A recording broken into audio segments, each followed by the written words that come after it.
For 4.5 years now, I have been driving this 2013 Nissan Leaf, and it's almost time to say goodbye to this car.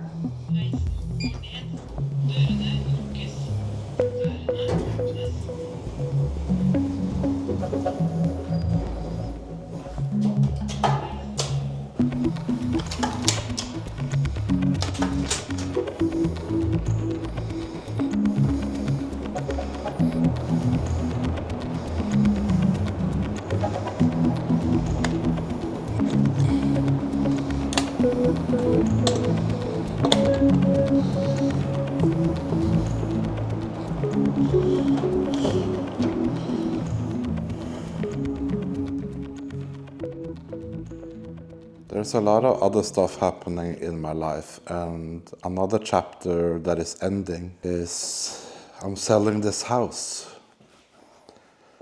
This is my mom's house, and it's empty right now, and I just sold it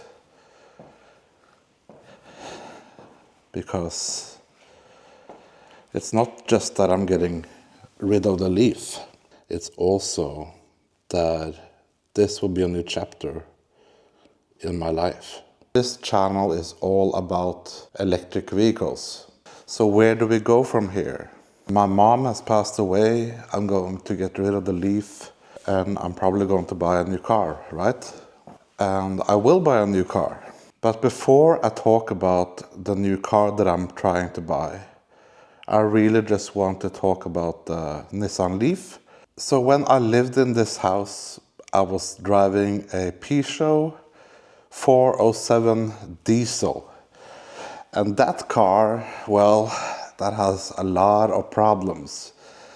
Like even me and my mom, we went on this road trip to Amsterdam, and with almost a broken transmission. Yeah, it was crazy times. And after that, I really wanted to go in and buy an electric vehicle.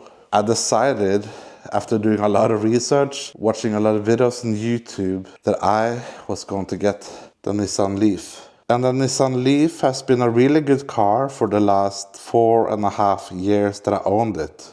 I think the correct model is the Nissan Leaf Ascenta or something. If you see those silver things on the car and the silver mirror caps. Well, let's just go out and show you. So for all of those years that I owned the car, I parked it right here and even installed the EV charger right here, like a Zaptec EV charger. Been using that for 2 years, by the way, and it's really good. So I can really recommend it. So let's get back into the car and I will talk more about what I love about this car.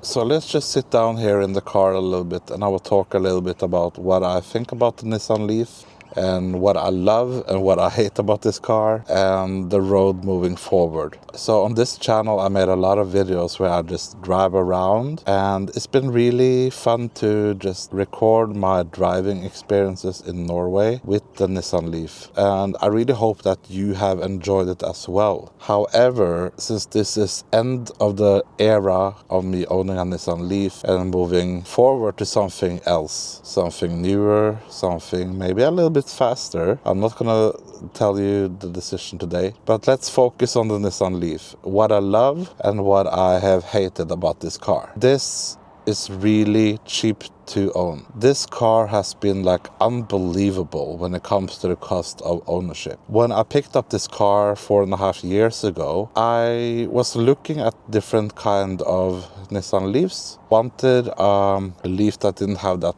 hump in the back, if you call it the battery hump.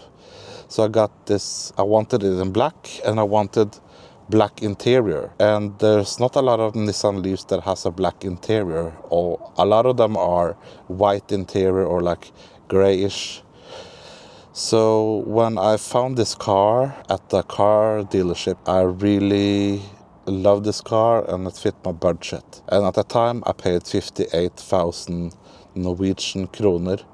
And I will also put like euros and dollars up here so you know what I'm talking about. Anyway, it has been a really low maintenance car, and there's not super much I've been doing to this car. It was perfect when I got it, didn't have to do anything. About 2 years ago, I think, I bought new summer tires, and I bought some Continental Contact 7, I believe. I have also had it in for repair one time. There was like some bearing arm on the car that has to be fixed. And the handbrake, of course, the handbrake has been an issue on this car. They had to like change out the wire or something, because this is like a wire system where I used my foot to like use it into the parking brake. I also replaced the battery one time because one winter the car didn't want to start and the 12-volt battery was really bad. But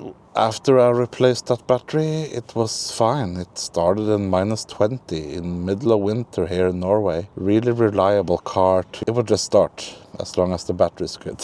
And at that time, I didn't own a charger at home. So after that, me and mom, we decided, okay, we will get an EV charger installed in the house. And after we did that, everything was so good. Because during winter, when the battery was a bit slow to charge in the cold, it was good to have an EV charger at home. If you are owning a Nissan Leaf or planning to buy a used Nissan Leaf, definitely, if you can, get a home charger. Because in winter, you will sit at the charging station for like an hour and a half. Yeah. But to be honest, this has been a really good car, zipping around in my neighborhood, around in Norway. We have a lot of charging stations in Norway as well, so it's not really a big problem. So overall, I've been really happy about owning this car. It's been really reliable, it's been great to drive around, and it's been a really good starting point for me to get into electric vehicles. And now, let's get into the not so good parts about owning a Nissan Leaf. So one of the things that I really hate is, yes,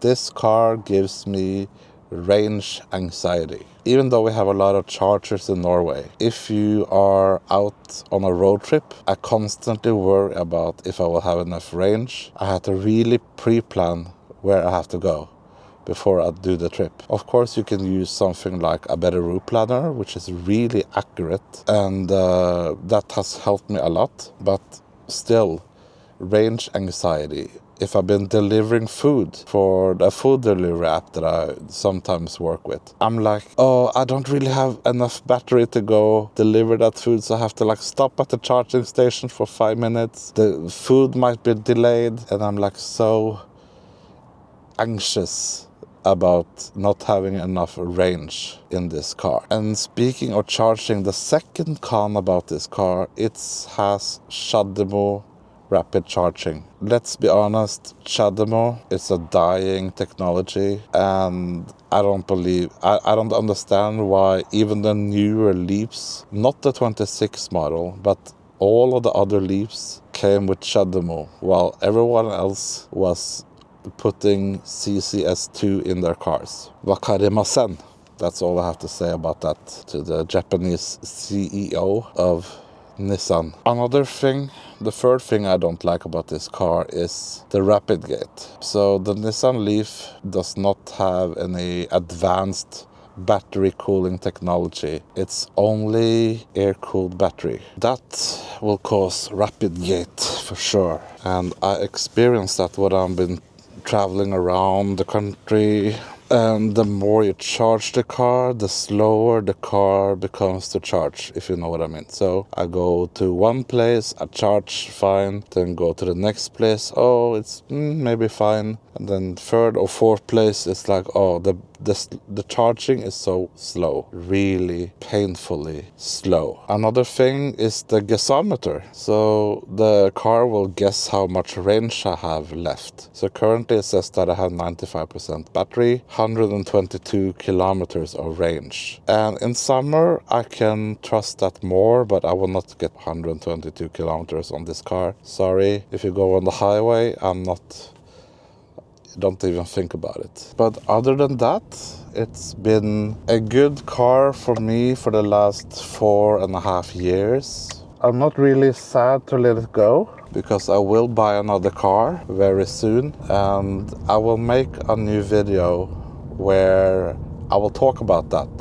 And of course, yes, I will buy a Tesla. But what Tesla? I made a video where I talk about what car I will get next. So click on the video right here, and I will see you in the next video. Let me get out of here. Oh, so slow.